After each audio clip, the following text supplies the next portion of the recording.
नमस्कार साथियों। आज हम राजस्थान लोक सेवा आयोग द्वारा आयोजित जो परीक्षा हुई थी 27 जून 2016 को ये परीक्षा हुई थी और उसी पेपर को आज हम सॉल्व करने जा रहे हैं। ये असिस्टेंट प्रोफेसर का पेपर है। तो यहाँ पे 150 क्वेश्चन इस पेपर में है, लेकिन हम 150 क्वेश्चन एक पेपर जो इसमें दिया गया है 150 क्वेश्चन हम एक वीडियो में सॉल्व नहीं कराएंगे। इसको हम 2 पार्ट में या 3 पार्ट में हम इसको हल करने का प्रयास करेंगे। तो आइए हम देखते हैं यहाँ पे पहला क्वेश्चन क्या दिया हुआ है। पहला क्वेश्चन है, मांग में विस्तार से क्या तात्पर्य है। तो आपको बताना है कि मांग में विस्तार से क्या तात्पर्य है। तो मांग में विस्तार से इसमें आपका ऑप्शन नंबर 3 इसमें राइट हो जाएगा, मांग वक्र पर चलन।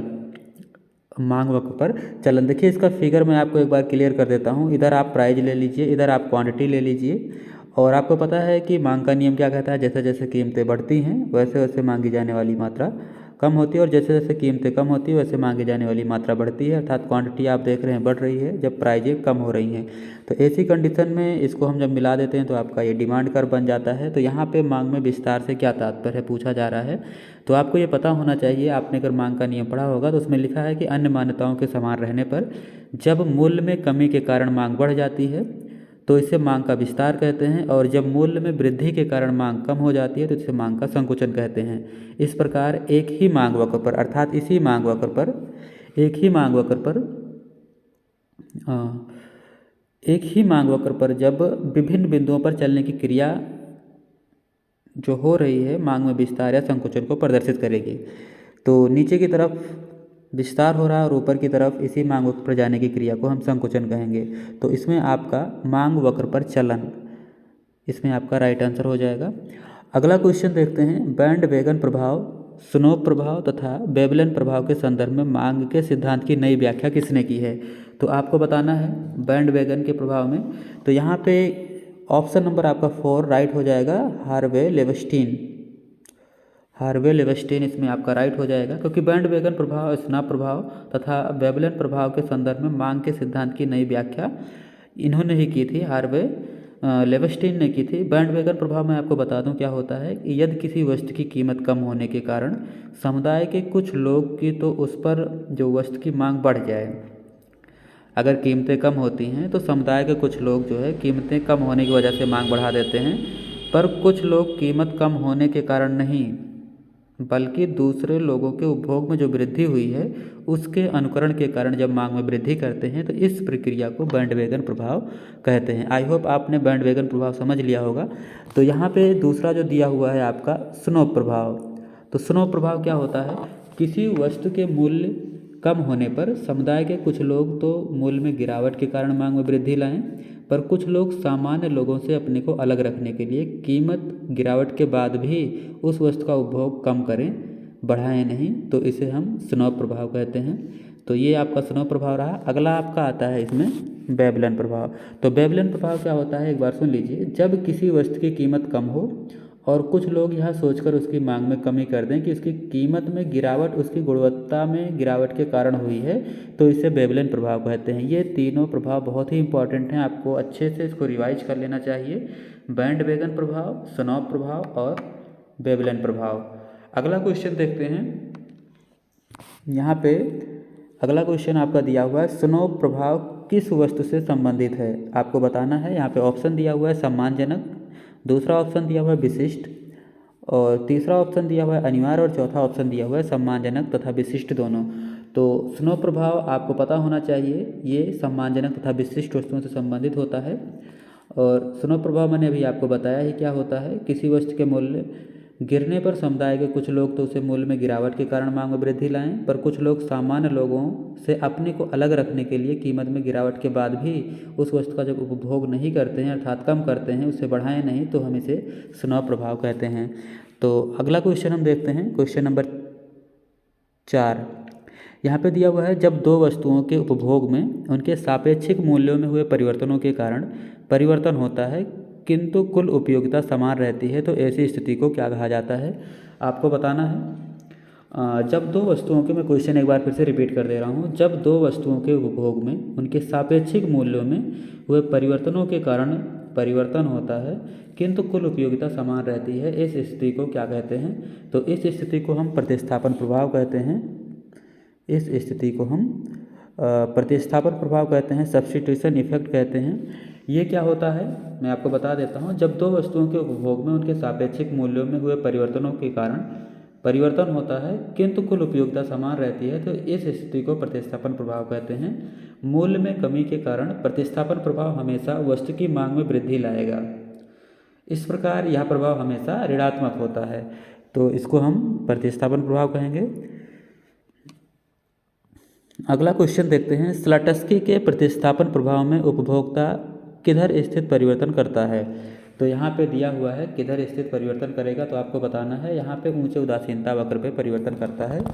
ये इसमें आपका ऑप्शन नंबर ए राइट हो जाएगा, ऊंचे उदासीनता वक्र पे, क्योंकि एक्स की कीमत गिरने से जब उपभोक्ता की वास्तविक आय बढ़ जाती है तो वो बढ़ी हुई आय इस प्रकार समायोजित की जाती है कि यदि उपभोक्ता चाहे तो एक्स की पहले जितनी मात्रा खरीद सकता है, जिसके परिणाम स्वरूप उसकी आभासी वास्तविक आय स्थिर रहती है। इसका कारण यह है कि जब स्थानापन्न प्रभाव होता है तो वह अपेक्षाकृत अधिक ऊंचे उदासीनता वक्र पर चला जाता है। तो इसमें आपका ऑप्शन नंबर ए राइट हो जाता है। अगला क्वेश्चन देखते हैं, पूरक वस्तुओं की मांग की आड़ी लोच होती है। आप सभी को पता होना चाहिए पूरक वस्तुएं कैसी होती हैं। तो यहाँ पे बताना है कि पूरक वस्तुओं की मांग की आड़ी लोच होती है, तो इसकी आड़ी लोच हमेशा ऋणात्मक होती है पूरक वस्तुओं की। यदि किसी वस्तु का मूल्य बढ़ने या घटने पर किसी अन्य वस्तु की मांग घटती या बढ़ती है तो वस्तुएं परस्पर पूरक कहलाती हैं। किसी वस्तु के मूल्य एवं इसकी पूरक वस्तु की मांग के बीच ऋणात्मक संबंध होता है। मांग की आड़ी लोच इस प्रकार की वस्तुओं की सापेक्षिक संबद्धता की माप है। तो पूरक वस्तुओं में जैसे अगर आप देख लें तो कार और पेट्रोल है, तो ये पूरक वस्तु का उदाहरण है। इसका आप लोग थ्योरी पढ़ना तो आपके पूरे समझ में आ जाएगा। यहाँ पे मैं सिर्फ आपको क्वेश्चन सॉल्व करा रहा हूँ और उससे संबंधित बहुत ही शॉर्ट में इसकी थोड़ी सी व्याख्या में बताने का प्रयास कर रहा हूँ। अगला क्वेश्चन देखते हैं, उस स्थिति को क्या कहेंगे जब लोग ऊंचे दांव जीतने के अधिक अवसर होने के बाद भी दांव लगाने के इच्छुक नहीं होते। तो आपको बताना है, क्वेश्चन बहुत ध्यान से समझिए, उस स्थिति को क्या कहेंगे जब लोग ऊंची दांव जीतने के अधिक अवसर होने के बाद भी दांव लगाने के इच्छुक नहीं होते हैं। तो यहाँ पे सेंट पीटर्सबर्ग विरोधाभास आपका ये राइट ऑप्शन हो जाता है। ऑप्शन नंबर 3, एक नव क्लासिकल सिद्धांत इस मान्यता को लेता है कि उपभोक्ता एक विवेकशील प्राणी है और जो दांव नहीं लगाता या उचितबाजी नहीं लगाता जिसमें जीत हार की 50-50% संभावना हो, ऐसी उचितबाजी में लोग क्यों दांव लगाने को तैयार नहीं होते। इसका कारण एक 18वीं शताब्दी के स्विस गणितज्ञ डैनियल बर्नौली ने बताया था कि 1732 में कुछ समय के लिए सेंट पीटर्सबर्ग में ठहरने पर बर्नौली ने देखा कि रूसी लोग 50-50 संभावना से श्रेष्ठबाजी पर दांव लगाने को तैयार नहीं थे, यह जानते हुए कि दांव पर लगाई गई अधिक मुद्रा से मौद्रिक लाभ की गणितीय आशा बहुत अधिक है। इस परस्पर विरोधाभास को सेंट पीटर्सबर्ग विरोधाभास कहते हैं। ये बहुत ही इम्पॉर्टेंट थ्योरी है माइक्रो इकोनॉमिक्स की, इसको आप लोग देख लेना। अगला क्वेश्चन देखते हैं, निम्न में कौन सा एक व्यवहार सिद्धांत से संबंधित नहीं है। आपको बताना है निम्न में कौन सा एक व्यवहार सिद्धांत से संबंधित नहीं है। तो इसमें आपका राइट आंसर बी हो जाएगा, अर्थात ऑप्शन नंबर 2, खोज प्रक्रिया की कोई लागत नहीं होती। सायर्ट और मार्च ने फर्म के व्यवहार के बारे में एक व्यवस्थित सिद्धांत दिया है। इस सिद्धांत के मुख्य अंश हैं, मैं आपको बता देता हूँ। जैसे फर्मों का उद्देश्य संतोषजनक स्तर का लाभ प्राप्त करना होता है, ये पहला उद्देश्य होता है। दूसरा होता है कि फर्में जो होती हैं एक उनका आकांक्षा स्तर होता है, और तीसरा कहते हैं यदि आकांक्षाओं का स्तर अपर्याप्त है तो फर्म खोज क्रिया आरंभ करती है। इसी तरह इनका एक लक्ष्य होता है संगठनात्मक लक्ष्य, विरोधाभास लक्ष्य, संगठनात्मक मंदी होता है, निर्णय करण प्रक्रिया होती है। तो ये एक व्यवहार सिद्धांत से संबंधित नहीं यहाँ पे पूछा गया है, तो आपको बताना है ये ऑप्शन नंबर यहाँ पे जो 3 है, प्रत्येक फर्म का एक आकांक्षा स्तर होता है, ये जो है इसमें आपका नहीं हो जाएगा। अगला देखते हैं, यहाँ पे क्वेश्चन दिया हुआ है निम्न में कौन सा एक साधन प्रतिस्थापन की लोच का सूत्र है। तो आपको बताना है कौन सा इसमें सूत्र है। तो इसमें श्रीमती जॉन रॉबिन्सन ने प्रतिस्थापन की लोच की परिभाषा दी है। ये साधनों की मात्राओं के अनुपात में आनुपातिक परिवर्तन को उनकी सीमांत भौतिक उत्पादकताओं के अनुपात में आनुपातिक परिवर्तन से विभक्त करने से प्राप्त होती है। तो इसमें आपका ये जो पहला आप ऑप्शन देख रहे हैं यही इसका राइट हो जाएगा। अगला क्वेश्चन देखते हैं, पैमाने की बचतें निम्न हैं, पैमाने की बचतें निम्न हैं, तकनीकी बचतें, श्रम की बचतें, केंद्रीयकरण की बचतें, प्रबंधकीय बचतें। तो आपको बताना है इनमें पैमाने की बचतें कौन सी हैं। ऑप्शन इसमें दिया हुआ 1 2 3 4, 2 और 3, 1 2 4। तो इसमें आपका राइट आंसर 1 2 4 हो जाएगा। तकनीकी बचतें, श्रम की बचतें और प्रबंधकीय बचतें ये आपकी आंतरिक बचतें होती हैं, लेकिन जो केंद्रीयकरण बचतें हैं ये आपकी आंतरिक बचतें नहीं हैं। तो जोखिम उठाने की बचतें भी जो है आंतरिक बचतें में आएगा, अनुसंधान की बचतें भी आंतरिक बचतें में आता है, और कल्याणकारिता की बचतें भी आंतरिक बचतें में आता है। अगला क्वेश्चन देखते हैं, उत्पादन के साधनों द्वारा कार्य के समय महसूस होने वाली तकलीफ, थकान, त्याग तथा एकरसता को क्या कहते हैं। उत्पादन के साधनों द्वारा, क्वेश्चन एक बार मैं फिर से रिवाइट कर दे रहा हूँ, इसको बहुत अच्छे से समझने का प्रयास करिए। उत्पादन के साधनों द्वारा कार्य के समय महसूस होने वाली तकलीफ, थकान, त्याग तथा एकरसता को क्या कहते हैं। तो एक इसको हम वास्तविक लागत कहते हैं। ये माइक्रो इकोनॉमिक्स में एक क्वेश्चन है, इसको आप लोग पढ़ना। उत्पादन के साधनों द्वारा कार्य के समय जो महसूस होने वाली तकलीफ है, थकान है, त्याग तथा एकरसता को हम वास्तविक लागत कहते हैं। J.S. बेन एक अर्थशास्त्री थे, उन्होंने कहा था किसी वस्तु की वास्तविक लागत की परिभाषा उसके उत्पादन करने में प्राप्त कष्ट, अरुचि अथवा वास्तविक मानव त्याग के रूप में की जाती है। तो आपका वास्तविक लागत ये आ रहा है, तो यही आपका राइट हो जाएगा। अगला क्वेश्चन देखते हैं, क्वेश्चन नंबर 12।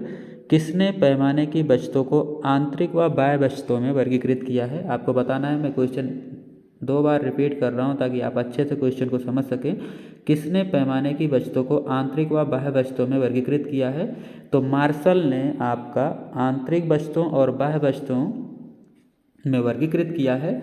ये कहते हैं कि पैमाने की बचत तब होती है जब उत्पादन की बड़ी मात्रा प्रति इकाई कम लागत से प्राप्त होती है। डॉक्टर मार्शल ने पैमाने की बचतों को 2 वर्गों में बांटा है। आपने देखा, आंतरिक बचतें और बाह्य बचतें। आंतरिक बचतें वह बचतें होती हैं जो किसी फर्म को आंतरिक तौर से प्राप्त होती हैं जब वह अपने आकार को या अपने उत्पादन को बढ़ाती हैं, और बाह्य बचतें वह होती हैं जो फर्म को उस समय उपलब्ध होती हैं जब समस्त उद्योग का उत्पादन बढ़ता है और सरकार उसमें कुछ उनके लिए सहायता करती है इंडस्ट्री के लिए, तो उसके कारण जो बचतें प्राप्त होती हैं उसको हम बाह्य बचतें कहते हैं। तो इसमें आपका मार्शल राइट आंसर हो जाएगा। अगला क्वेश्चन देखते हैं, काब डगलस उत्पादन फलन में 2 साधनों के मध्य प्रतिस्थापन की लोच का मूल्य क्या होगा। इजी क्वेश्चन है, कई बार परीक्षाओं में पूछा गया है। काब डगलस उत्पादन फलन 2 साधनों के बीच तकनीकी प्रतिस्थापन की लोच इकाई के समान होती है, अर्थात एक होता है K/L में आनुपातिक परिवर्तन। ये जो आप इसमें फार्मूला इसका आप लोग देख लेना, तो यहाँ पे आपका ऑप्शन नंबर 2 राइट हो जाएगा। 1। अगला क्वेश्चन देखते हैं, क्वेश्चन नंबर 14 यहाँ पे दिया हुआ है, निम्न में कौन सा एक कथन स्थिर प्रतिस्थापन लोच उत्पादन फलन CES के संदर्भ में असत्य है। यहाँ पे आपको बताना है असत्य कौन सा है। बहुत अच्छे से इसको आप लोग असत्य के बारे में देखना है। ये हालांकि ये जो आयोग का जो पेपर हुआ था इसमें इस क्वेश्चन को हटा दिया गया था।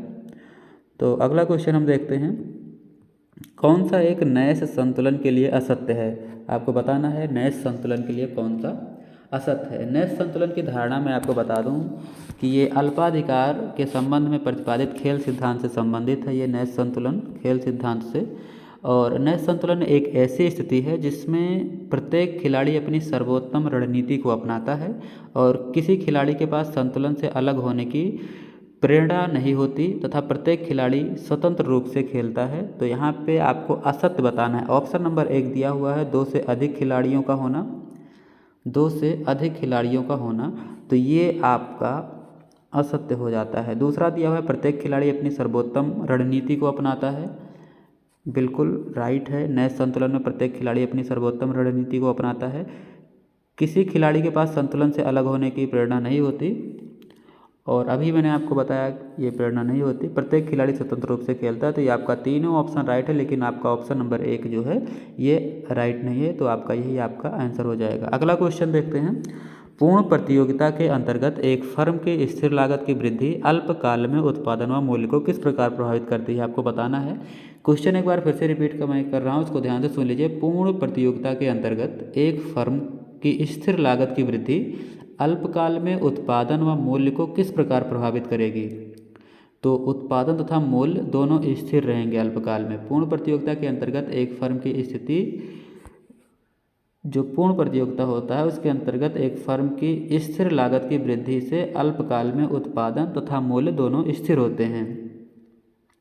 पूर्ण प्रतियोगिता में वस्तु के मूल्य का निर्धारण उद्योग द्वारा होता है। पूर्ण प्रतियोगिता में जो वस्तु का मूल्य है उसका निर्धारण जो है उद्योग द्वारा होता है, जबकि उत्पादन का निर्धारण तथा समायोजन फर्म द्वारा होता है, जिससे वह संतुलन या अधिकतम लाभ की स्थिति प्राप्त कर सके। तो आपका इसमें राइट आंसर ऑप्शन नंबर 3 हो जाएगा, उत्पादन तथा मूल्य दोनों स्थिर होते हैं। अगला क्वेश्चन देखते हैं 17 नंबर क्वेश्चन। जब एकाधिकारी उत्पादन की प्रत्येक इकाई को अलग कीमत पर बेचने में समर्थ होता है तो इसे कहते हैं। ये बहुत ही इंपॉर्टेंट है, बहुत इजी भी है। तो इसको हम प्रथम अंश का कीमत विभेद कहेंगे। तो इसमें आपका पहला ही सही हो जाएगा। आपको पता होना चाहिए कि जब एकाधिकारी उत्पादन की प्रत्येक इकाई को अलग अलग कीमत पर बेचने में समर्थ होता है तो इसे प्रथम कोटि का कीमत विभेद कहते हैं। और प्रथम कोटि का जो कीमत विभेद तब होगा जब एकाधिकारी प्रत्येक क्रेता को उतने मूल्य पर अपनी वस्तु की प्रत्येक इकाई बेचने में सफल हो जाए जितना मूल्य उस वस्तु के उपयोग से वंचित रहने की स्थिति में क्रेता देने को तैयार हो जाए। इस स्थिति में वह क्रेता से उतना ही मूल्य लेता है जितना वह अधिक से अधिक देने के लिए तैयार होता है। तो इसी को हम कीमत भेद कहते हैं। आपको पता है, एक अगर शॉर्ट रूप में देखा जाए, एक कोई भी विक्रेता है अपने ही एक सामान को अलग अलग बाज़ार में अलग अलग कीमतों पर बेचने की जो प्रक्रिया है इसी को हम कीमत विभेद कहते हैं। तो यहाँ पे आपका प्रत्येक इकाई को अलग कीमत पर बेचने में जब समर्थ होता है तो उसको हम प्रथम अंश का कीमत विभेद कहते हैं। आपका राइट हो जाएगा। अगला क्वेश्चन देखते हैं 18 नंबर। जब एक वस्तु बड़ी या प्रबल फर्म अपनी आक्रामक नीतियों के कारण स्वयं का नेतृत्व स्थापित कर लेती है तब इसे क्या कहते हैं। आपको बताना है, जब एक फर्म बहुत बड़ी प्रबल फर्म अपनी आक्रामक नीतियों के कारण स्वयं का नेतृत्व स्थापित कर लेती है तब इसे क्या कहते हैं। बहुत ही इजी क्वेश्चन है। इसे शोषणकारी मूल्य नेतृत्व कहते हैं, क्योंकि तब इसे उद्योग की अन्य फर्मों को कीमत के संबंध में उसका पालन करने के लिए बाध्य कर देती है। और इस प्रकार की फर्म यह धमकी देती है कि यदि कीमत निर्धारण में उद्योग की अन्य फर्में उसका पालन नहीं करेंगी तो तीव्र प्रतियोगिता द्वारा वह उनको बाजार से बाहर निकाल देंगी। तो ये शोषणकारी जो मूल्य नेतृत्व है यही आपका राइट आंसर हो जाएगा। अगला क्वेश्चन देखते हैं। पेरेटो की सीमांत शर्त के लिए आवश्यक है कि उत्पादन का संयोग इस प्रकार हो कि दो वस्तुओं के मध्य ... उन्हीं दो वस्तुओं के मध्य ...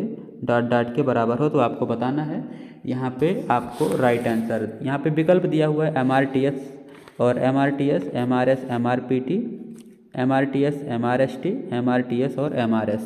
तो यहाँ पे आपका ऑप्शन नंबर 2 MRS और MRPT राइट आंसर हो जाएगा। पेरेटो की सीमांत शर्त के लिए आवश्यक है कि उत्पादन का संयोग इस प्रकार हो कि दोनों वस्तुओं के मध्य MRS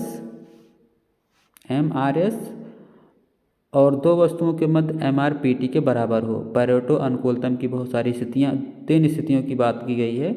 एक तो है कि MRSA XY बराबर MRSB XY के बराबर होनी चाहिए। और दूसरा अगर देखा जाए तो है कि उत्पादन के संदर्भ में अगर देखा जाए तो MRTSA LK labour and capital MRTSB LK के बीच बराबर होना चाहिए। और तीसरा अगर देखा जाए तो आय में वितरण के साथ परिवर्तन संभव होता है। तो ये आपका इसमें ऑप्शन नंबर 2 राइट हो जाएगा, MRS और MRPT। अगला क्वेश्चन देखते हैं 20 नंबर क्वेश्चन। अधिकतम कल्याण की अंतिम सीमांत शर्त किस पर आधारित है। तो आपको बताना है कि अधिकतम कल्याण की अंतिम सीमांत शर्त किस पर आधारित है। तो वस्तु प्रतिस्थापन की अनुकूलतम दशा पर आधारित है। ये आपका 3 नंबर इसमें राइट हो जाएगा, क्योंकि अधिकतम कल्याण की अंतिम सीमांत शर्त वस्तु प्रतिस्थापन की अनुकूलतम दशा पर आधारित है। और इस दशा के अनुसार समाज में प्रत्येक व्यक्ति के लिए किन्हीं दो वस्तुओं के मध्य प्रतिस्थापन की सीमांत दर MRS समान होनी चाहिए। तो आपका इसमें ऑप्शन नंबर 3 राइट हो जाता है। आज के लिए बस 20 क्वेश्चन। अगर आपको वीडियो अच्छा लगा है तो आपसे एक छोटी सी रिक्वेस्ट है कि चैनल को सब्सक्राइब अवश्य करें, क्योंकि इसी चैनल पे आगे के वीडियो में हम आगे के क्वेश्चन को सॉल्व करेंगे। और इसी तरह विभिन्न अलग अलग राज्य लोक सेवा आयोग का जो असिस्टेंट प्रोफेसर का पेपर है हम सॉल्व करेंगे, ताकि आपको उसका नोटिफिकेशन मिलता रहे। और चैनल अगर आपने लाइक नहीं किया, सब्सक्राइब नहीं किया तो अवश्य करें। अगले वीडियो में फिर मिलते हैं, जब तक के लिए नमस्कार।